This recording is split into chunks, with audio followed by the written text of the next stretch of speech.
Indian geography की playlist में जो आज का टॉपिक जो रहने वाला है वो रहने वाला है जनसंख्या। ठीक है, ऊपर के टॉपिक आप प्लेलिस्ट में चेकआउट कर लेना, अलग से प्लेलिस्ट बनी हुई है इंडियन ज्योग्राफी की, भारत का भूगोल की। ठीक है, तो जनसंख्या अपन आज के वीडियो में स्टार्ट करते हैं।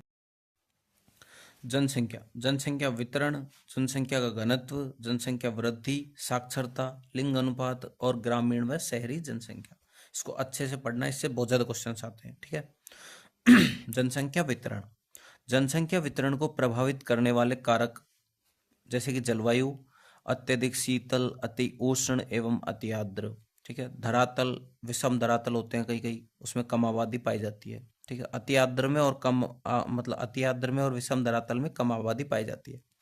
जल प्राप्ति भी एक कारण है।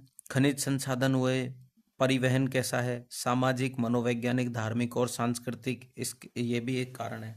राजनीतिक व आर्थिक कारक भी है। ठीक है, तो पहला अपन पढ़ते हैं डिटेल में जलवायु। तो अत्यधिक शीतल, अति उष्ण तथा अति आर्द्र जलवायु के कारण हिमालय के पर्वतीय क्षेत्र, राजस्थान का शुष्क मरुस्थल व पूर्वी हिमालय बहुत कम आबाद है। ठीक है, अस्वास्थ्यकर जलवायु परिस्थितियों के कारण तराई क्षेत्र भी बहुत ही कम आबादी वाला है। धरातल, धरातल में जैसे कि विषम धरातल हो गया, खेती योग्य भूमि की कमी, कृषि कार्यों में कठिनाई, परिवहन में बाधा, अलग अलग स्थिति। तो ऐसी विषम धरातल वाली जो स्थितियाँ होती है तो उनमें कम आबादी ऑब्वियसली पाएगी। ठीक है, तो वहाँ लोग क्या अच्छे से रह नहीं पाते, उनको सराउंडिंग अच्छा मिल नहीं पाता है, जो चीज़ें जीने के लिए आवश्यक है वो मिल ही नहीं पाएगी, तो क्यों रहेगा आदमी वहाँ। जल प्राप्ति एक कारण है। तो उत्तर भारत में घटती वर्षा के कारण पूर्व से पश्चिम की ओर जनसंख्या घनत्व कम हो जाता है। ठीक है, तो राजस्थान का उत्तर से पश्चिम भाग नहर के माध्यम से पानी की उपलब्धता के कारण तुलनात्मक रूप से घनी आबादी वाला है। ठीक है, अब आता है खनिज संसाधन। तो छोटा नागपुर पठार, दामोदर घाटी और कोलार क्षेत्र जैसे खनिज समृद्ध क्षेत्र घनी आबादी वाले हैं। ठीक है, परिवहन, मैदानी इलाके बेहतर परिवहन सुविधाओं के कारण पठारों और पहाड़ी क्षेत्रों की तुलना में घनी आबादी वाले होते हैं। सामाजिक, मनोवैज्ञानिक, धार्मिक और सांस्कृतिक कारक। तो सामाजिक, जहाँ समाज अच्छे से रहेगा, मनोविज्ञान काम करेगा, धार्मिक चीज़ें जुड़ेगी एक दूसरे से, लोग सांस्कृतिक तरीके से, धार्मिक तरीके से जो उनके आचार विचार मिलेंगे तो आबादी बढ़ेगी। ठीक है, तो राजनीतिक व आर्थिक कारक, अंतर्राष्ट्रीय सीमा पर स्थित जम्मू कश्मीर, पंजाब और असम में आतंकवादी गतिविधियों में वृद्धि के कारण अन्य क्षेत्रों में पलायन हुआ है। ठीक है, मनोरंजन के साधनों में कमी, गांवों से शहरों की ओर पलायन, ये भी एक कारण है। ठीक है, अब आता है अपना जनसंख्या का वितरण। तो भारत में जनसंख्या का वितरण असमान है। जैसे कि उत्तर प्रदेश, बिहार, पश्चिम बंगाल, महाराष्ट्र तथा आंध्र प्रदेश ऐसे 5 राज्यों में देश के 30% क्षेत्रफल पर लगभग 50% जनसंख्या निवास करती है। ठीक है,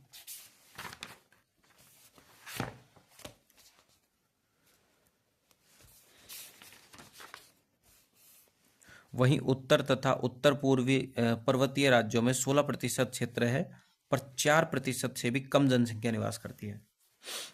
ये रहा। ठीक है, सघन, तो सघन तो ये वाला है अपना। उसके बाद माध्यम, माध्यम ये वाला है, और निम्न यहाँ पे है। ठीक है, ये विषम धरातल वगैरह इसमें पाए जाते हैं। यहाँ पे जलवायु गर्म होती है तो इसलिए।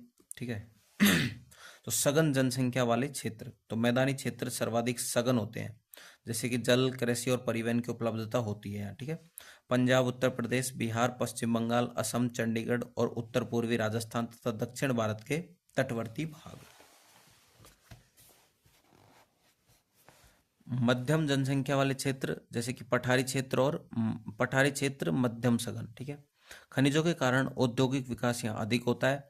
दक्षिण पूर्वी राजस्थान, दक्षिण पूर्वी, ठीक है, जैसे कि वो हड़ौती का पठार वगैरह, मध्य प्रदेश, गुजरात, छत्तीसगढ़, उड़ीसा, झारखंड, महाराष्ट्र, आंध्र प्रदेश और कर्नाटक। निम्न जनसंख्या वाले क्षेत्र उत्तरी तथा उत्तर पूर्वी पर्वतीय राज्यों तथा पश्चिमी राजस्थान में प्राकृतिक तथा धरातलीय विषमताओं के कारण जनसंख्या निवास कम करती है।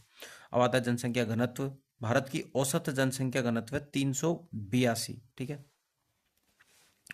तो जनसंख्या घनत्व हाईएस्ट तो अपने बिहार में है 1106 और दिल्ली में अपने 11,320। ठीक है, और लोएस्ट अपने अरुणाचल प्रदेश में है जो कि है 17, और अंडमान निकोबार में है 46। ठीक है, जनसंख्या वृद्धि, 1901 से 1921 में मंद वृद्धि हुई थी, जनसंख्या 23 से 25 करोड़, वार्षिक वृद्धि दर 0.27% रही, प्राकृतिक वृद्धि दर 1। ठीक है। 1921 से 1951 में स्थिर 25 से 36 और 1.45% की वार्षिक वृद्धि दर रही और 13 प्राकृतिक वृद्धि दर रही। ठीक है। 1951 से 1981 में तीव्र वृद्धि दर हुई 36 से 68 करोड़ 2.9% की और प्राकृतिक वृद्धि दर 23। ठीक है। 1981 से 2011 में मतलब घटी थी। ठीक है। 68 से 121 करोड़ 2.5% की वार्षिक वृद्धि दर और प्राकृतिक वृद्धि दर 16।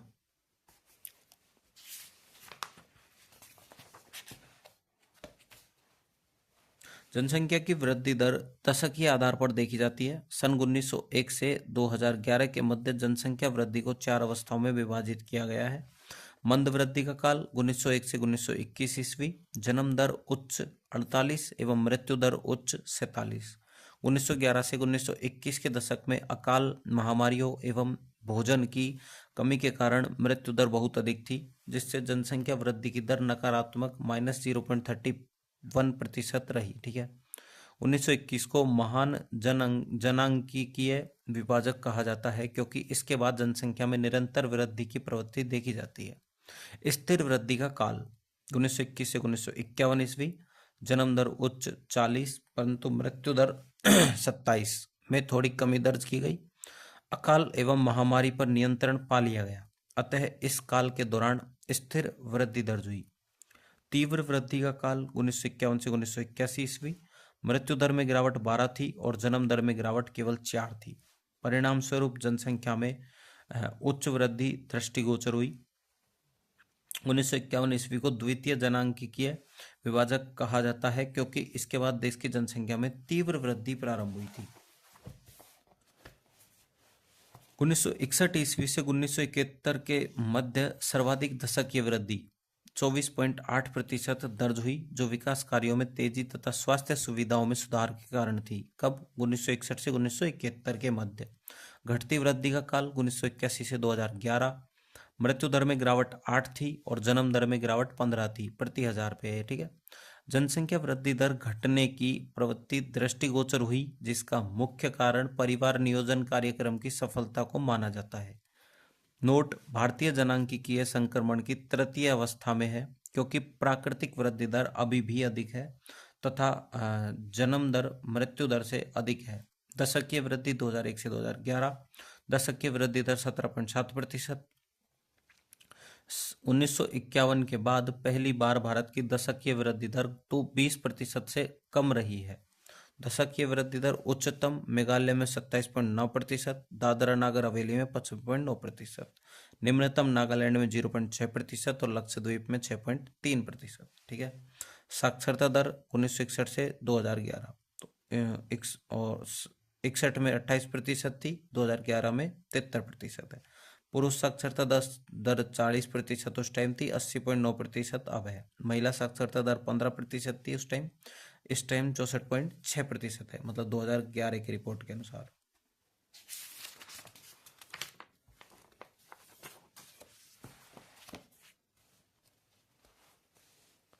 भारत में साक्षरता का क्षेत्रीय वितरण असमान है। उत्तर भारत की तुलना में दक्षिण भारत में उच्च साक्षरता है और आंतरिक क्षेत्रों की तुलना में तटीय क्षेत्रों में साक्षरता अधिक है। साक्षरता अधिकतम केरल, न्यूनतम बिहार, औसत 73%। भारत में पुरुष और महिला साक्षरता में अंतर 16.3% का है।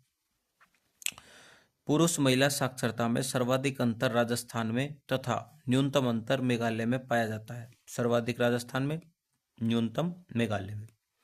लिंग अनुपात: प्रति 1000 पुरुषों पर महिलाओं की संख्या लिंग अनुपात कहलाती है। तो लिंग अनुपात सर्वाधिक तो अपने केरल में है और न्यूनतम अपने हरियाणा में है। ठीक है। तो 943 2011 में लिंग अनुपात नोटिस किया गया है, रिपोर्ट किया गया है। औसत लिंग अनुपात भारत में 943 है, राजस्थान में 928 है और जयपुर में 910 है। बाल लिंग अनुपात 919 है, सर्वाधिक अरुणाचल प्रदेश में 972 और न्यूनतम हरियाणा में 834। भारत का बाल लिंग अनुपात 919 है, सर्वाधिक अरुणाचल प्रदेश न्यूनतम हरियाणा का। ठीक है। ग्रामीण और शहरी आबादी 2011 के अनुसार शहरी जनसंख्या 31.1% और 2011 के अनुसार ग्रामीण जनसंख्या 68.9%। तो शहरी जनसंख्या 61 में तो 18% थी और वो 2011 में 31.1% हो गई। ग्रामीण जनसंख्या 82% 61 में थी और 2011 में 68.9% रह गई, क्योंकि लोग पलायन कर गए ग्रामीण क्षेत्र से शहरी क्षेत्र की तरफ। 1931 के बाद जनसंख्या में निरंतर वृद्धि दर्ज हुई है। अतः 1931 को शहरी जनसंख्या की दृष्टि से जनांकीय विभाजक वर्ष माना जाता है। ठीक है। शहरी जनसंख्या 1911 में 10%, 2011 में 31.1%। शहरी जनसंख्या के बढ़ने के कारण ग्रामीण क्षेत्रों में रोजगार के अवसरों में कमी हो गई है। शहरों में अधिक सुविधाओं का होना, शहरी आकर्षण, शिक्षा का प्रसार, औद्योगिकीकरण, परिवहन एवं संचार के साधनों का विकास, कृषि में लाभ कम होना, ग्रामीण क्षेत्रों में कुटीर एवं लघु उद्योगों की कमी हो गई है। ठीक है। तो अपना जनसंख्या वाला टॉपिक कंप्लीट हो चुका है। नेक्स्ट टॉपिक जो अपन करेंगे वो करेंगे ऊर्जा संसाधन। तो इस वीडियो को लाइक करना, चैनल को सब्सक्राइब करना और नए हो तो मतलब वीडियो को शेयर करना अपने दोस्तों के पास में, जिससे वो भी आनंद उठा सके, पढ़ सके। ठीक है।